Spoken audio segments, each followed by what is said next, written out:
overheated. And I just turned it on. That's pretty poor. At least I'm recording myself on this. That makes me think there's something wrong with the electrical running to Yeah. Yeah. I want to say last year when Professor Dorn and I had a class in here with him, we had issues too. Yeah. He didn't use that camera though. He used the owl because that camera was always a pain in the butt. Well, it's been wonderful actually for the whole semester. They probably fixed it last year, and then whatever they did something else. This looks like a power button right here to me. Yeah, I haven't played with that.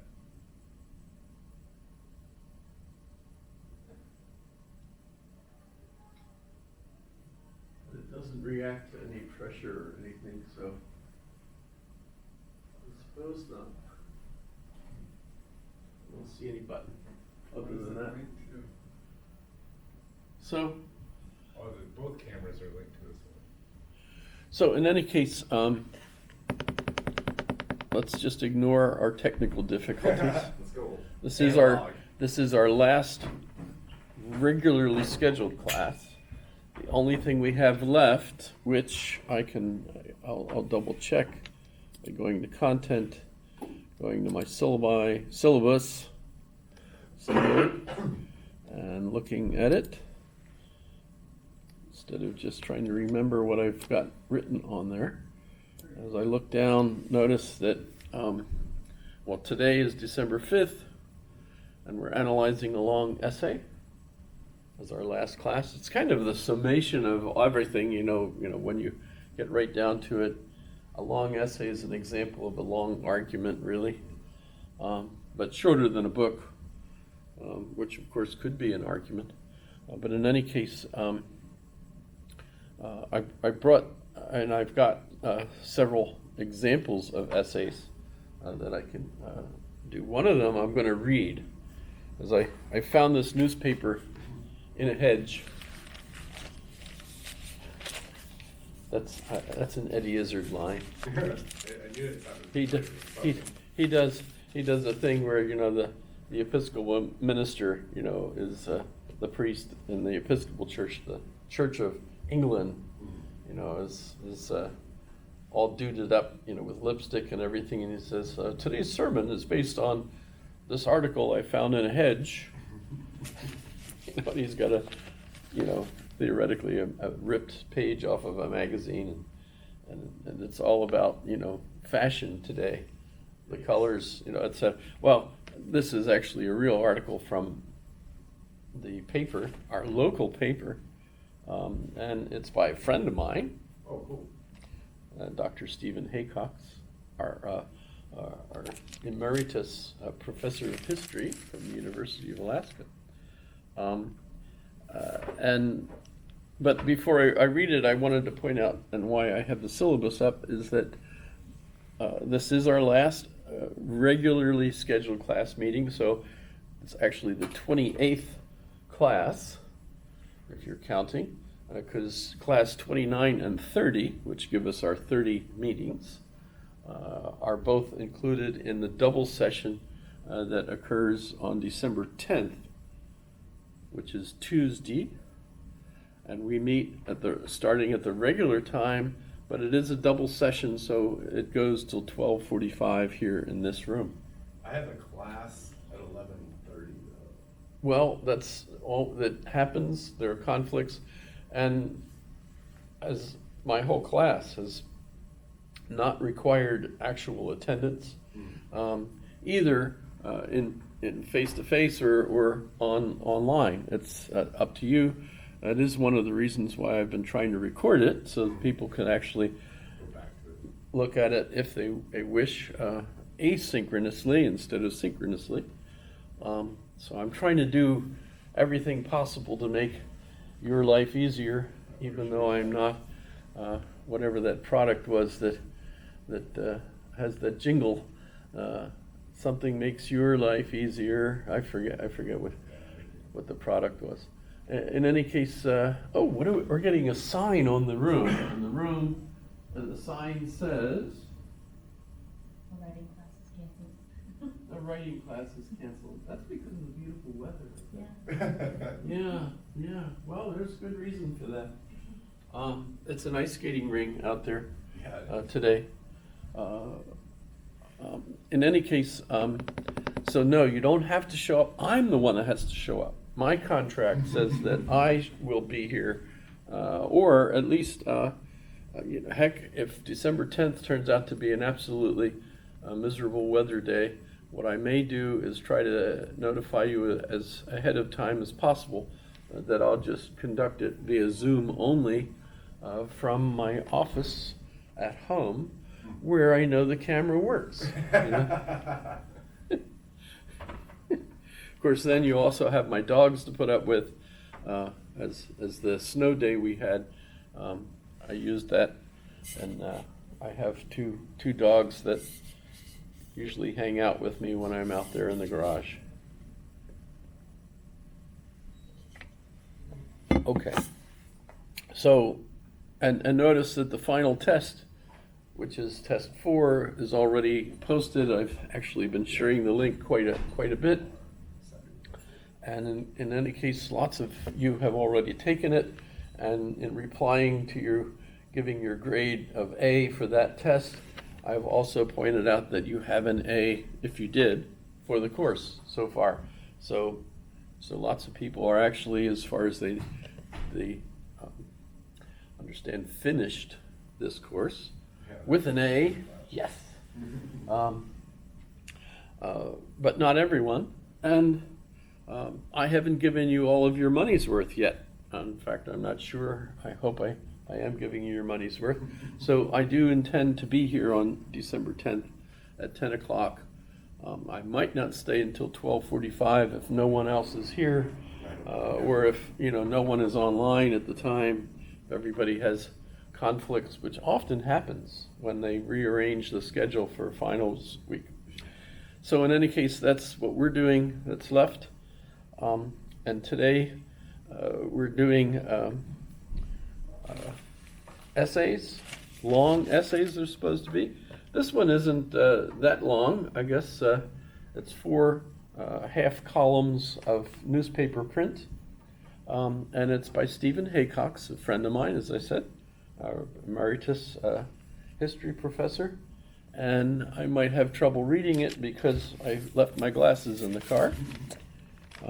Because I was concentrating on putting my cleats on and bringing my umbrella, which, by the way, I'm quite proud of, even though it's showing wear and tear. It's got a bend. Oh. But if you think orange and blue, why the heck orange and blue? These are the colors of the University of Virginia, and I bought this at a little shop right across the street from the mall, the one designed and built by Thomas Jefferson. So, University of Virginia colors, for those that care. It's interesting. In fact, I bought it because we were there with 4 students who had earned their position.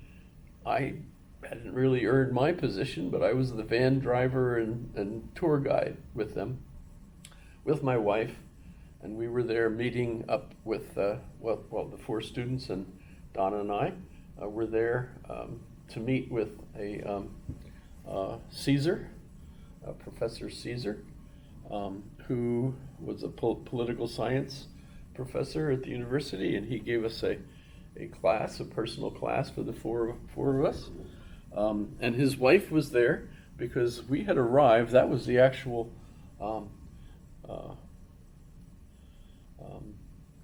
well, there was a hurricane basically hitting Virginia at the time we got there. We left from Alaska. This was during the summer, and so we thought, we're going to a warm, nice place. So students brought things like shorts and things, and we got there, and the weather was actually worse than it would have been here. Yeah.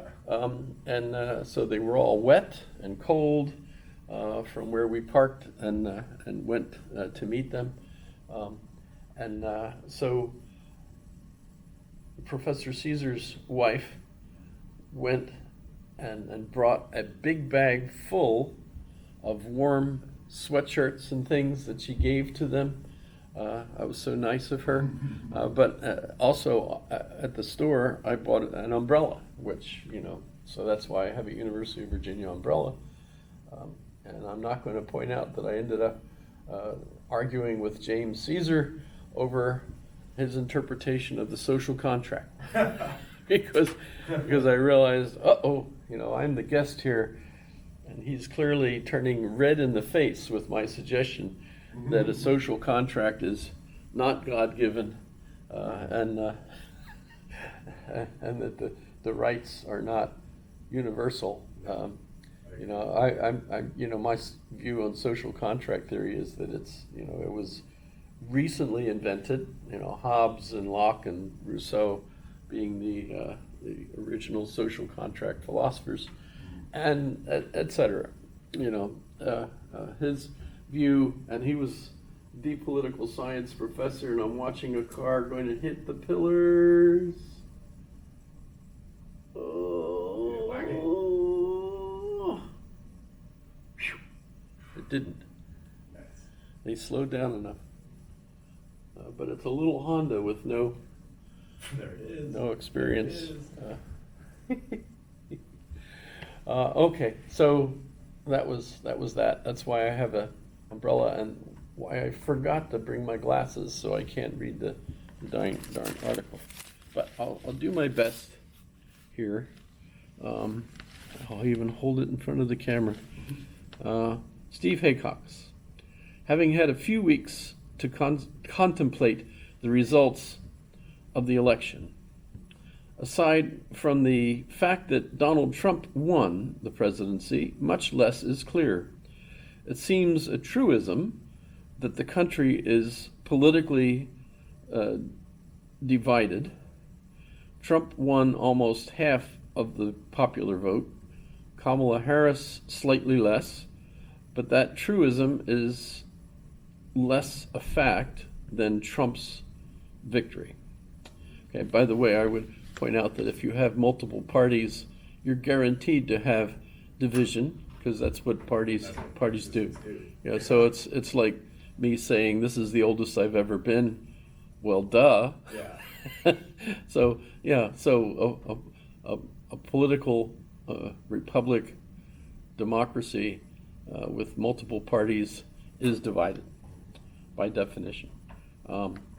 Much has been written about the the national decision between conservatives and liberal, red and blue, rural and urban, mid-country and the coasts, high school graduates and the college-educated, low-income earners and the affluent.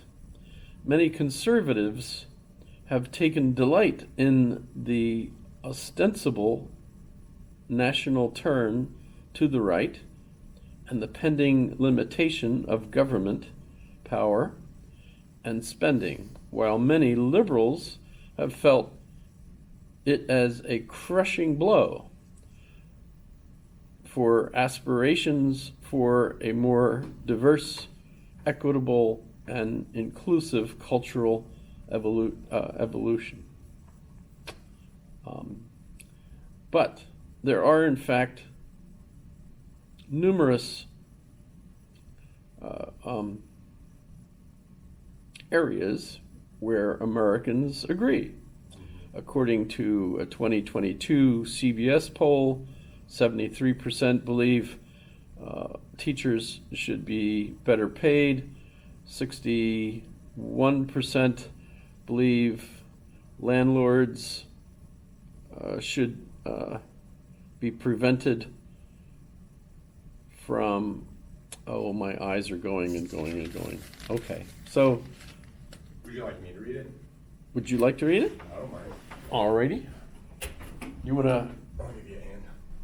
I'll read it over here, but not. I'm somewhere in here, so have, There's more light right here. Put there are in fact numerous. All right, I'll start here. But there are in fact numerous areas where Americans agree. According to a 2022 CBS poll, 73% believe teachers should be better paid. 61% believe landlords should be prevented from arbitrarily raising rent. 61% say job security is not a worry. 60% support more spending and public housing. 67% support medical debt forgiveness. 79% have a favorable view of Social Security and Medicare. 76%